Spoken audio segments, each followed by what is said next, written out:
ಪ್ರವಾಹದಲ್ಲಿ ತೇಲಿ ಬಂತು ಎಲ್ಪಿಜಿ ಸಿಲಿಂಡರ್, ಸಿಕ್ಕಿದ್ದೇ ಲಾಭ ಎಂದು ಹೊತ್ತೊಯ್ದ ಜನ. ಕೆಲವೇ ದಿನಗಳ ಹಿಂದೆ ಎಲ್ಪಿಜಿ ಸಿಲಿಂಡರ್ಗಾಗಿ ಜನ ಕ್ಯೂನಲ್ಲಿ ನಿಂತು ಬೇಸತ್ತಿದ್ರು.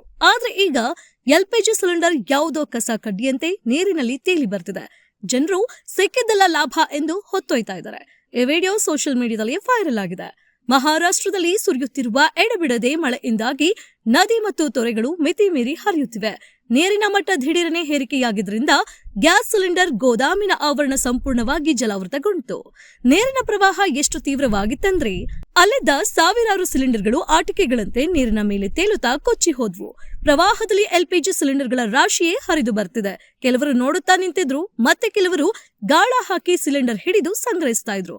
ಪ್ರವಾಹದ ನೀರಿನಲ್ಲಿ ನೂರಾರು ಸಿಲಿಂಡರ್ಗಳು ಸಾಲಾಗಿ ತೇಲಿಕೊಂಡು ಹೋಗುತ್ತಿರುವ ದೃಶ್ಯ ಸಾಮಾಜಿಕ ಜಾಲತಾಣಗಳಲ್ಲಿ ವ್ಯಾಪಕವಾಗಿ ವೈರಲ್ ಆಗಿದ್ದು, ಸಾರ್ವಜನಿಕರಲ್ಲಿ ಭಾರಿ ಕೌತುಕ ಹಾಗೂ ಆತಂಕವನ್ನ ಸೃಷ್ಟಿಸಿದೆ.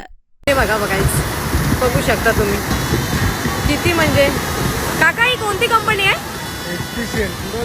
HPCL कंपनी आहे का? तुम्ही बोलू शकता यामध्ये. पण यामध्ये आता किती लॉस झाला रे. बाटले कुठे जातील, काय जातील.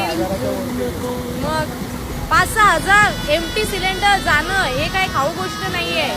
तुम्ही बघू शकता गाईज, अजून तिकडे चालूच आहे, म्हणजे कंटिन्यू येतच आहे. म्हणजे या पावसामुळे किती लॉस झालंय आणि हा पूर्ण नुकसान माणसांना फेडावं लागतं. तुम्ही बघू शकता.